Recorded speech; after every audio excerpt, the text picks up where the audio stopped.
This is the Bahamas Tonight, the Northern Edition. Good evening, I'm Sabrina Brown. It's great to have you with us. Our top story tonight, Prime Minister the Right Honorable Perry Christie is on his way to New York to meet with potential investors. The nation's leader is expected to meet with international partners involved in a proposed major development for East Grand Bahama. He will also hold meetings with the chairman of Genting Resorts World and shareholders in Norwegian Cruise Lines about the conglomerate's growing investments in the Bahamas. Prime Minister Christie, along with the Premier of Bermuda, will take part in the christening of Norwegian Cruise Line's new cruise ship, Breakaway, tomorrow. The new ultra-modern Breakaway will be the largest ship to home port in New York and will reopen the more affluent New York-Nassau cruise market. The Prime Minister is accompanied by Tourism Minister Obi Wilshcombe and Senior Policy Advisor Subaltern Bethel. The Prime Minister and his delegation will return home on Thursday. Grand Bahama is becoming an attractive location for religious tourism. This island is scheduled to host a major religious conference in November. The conference, usually held in New Providence, generates big business for hotels and other related businesses. But this year, organizers are hoping the event will deliver a major economic boost to the second city. Megan Shepard reports. For decades, the Bahamas has depended on tourism as its bread and butter industry, but world-renowned Pastor Miles Monroe says that religious tourism is not only more profitable, but it's more stable. One of the weaknesses of the Bahamas tourism product is that we have accepted the reality of seasons. In other words, we talk about high season and low season. That's very dangerous because it means that people's lives are dependent on a season. I think religious tourism challenges that.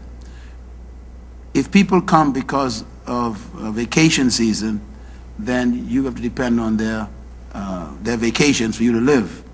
But if people come for a spiritual reason, which can happen any time during the year, then their motivation for coming is not determined by whether it's a season or not a season. They come because of an experience that they want. For 30 years, Pastor Monroe has hosted the Global Leadership Conference in New Providence. This year, the conference will be held on Grand Bahama for the first time, and Monroe says there were a number of determining factors. We feel that we are responsible as good citizens who host the world to make sure that the wealth in our country is shared around because we are an archipelago. Secondly, Nassau and New Providence has always been the central hub of most of the economic activities and the development in our country. And this, I believe, is a disparity of the obligation that we have in authority. And it's very important that we remember that the Bahamas is not New Providence. General Manager with the Ministry of Tourism on Grand Bahama, Betty Bethel, endorses the conference. She is confident it will prove beneficial to the island. Our Minister of Tourism is very serious about this particular niche market of religious tourism because Grand Bahama is the perfect setting for spiritual meetings, retreats, and large gatherings like what we are going to have here very soon. What group business means to us is a trickle-down opportunity. The various services that will be utilized when groups come to our shores is significant. There's a widespread distribution of income that can go from one end of this island to the next. Pastor Monroe says the conference, which attracts attendees from over 80 nations, is expected to run for 4 days. Megan Shepard, ZNS Network News.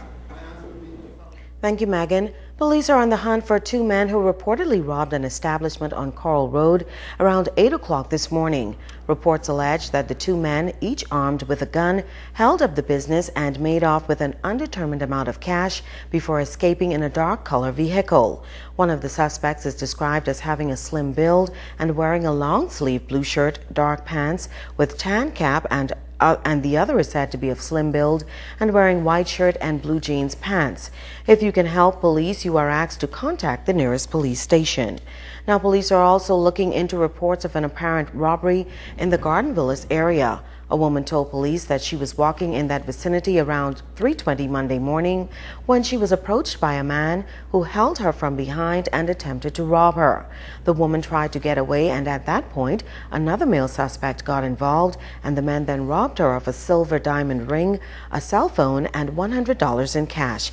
Investigations are continuing. Police have arrested 2 people over in Abaco for possession of firearms and ammunition. A 37-year-old male resident of Murphytown and a 26-year-old American female were taken into custody following a search of a home in Murphytown. Police say the search uncovered a silver and black automatic pistol, a gray and black rifle, 2 black prohibited weapons, along with a quantity of ammunition.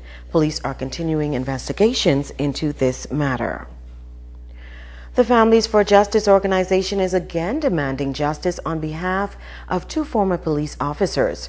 The officers, Renato Bethel and Corporal Dion Morris, were each sentenced to 2 years in prison on firearms and ammunition charges and were incarcerated for 2 months before being released on bail. The Court of Appeal recently ruled that there is no evidence against the officers and quashed the conviction. The Families for Justice group is questioning why the men were charged for weapons they did not have. They are calling on the Commissioner of Police, the Attorney General, and the Chief Justice of the Supreme Court to look into the matter. They are also appealing for the 2 men to be returned to the Royal Bahamas Police Force. Now, we were not able to get a comment from police officials on the claims. Stay with us. The Bahamas Tonight, the Northern Edition, will continue in a moment.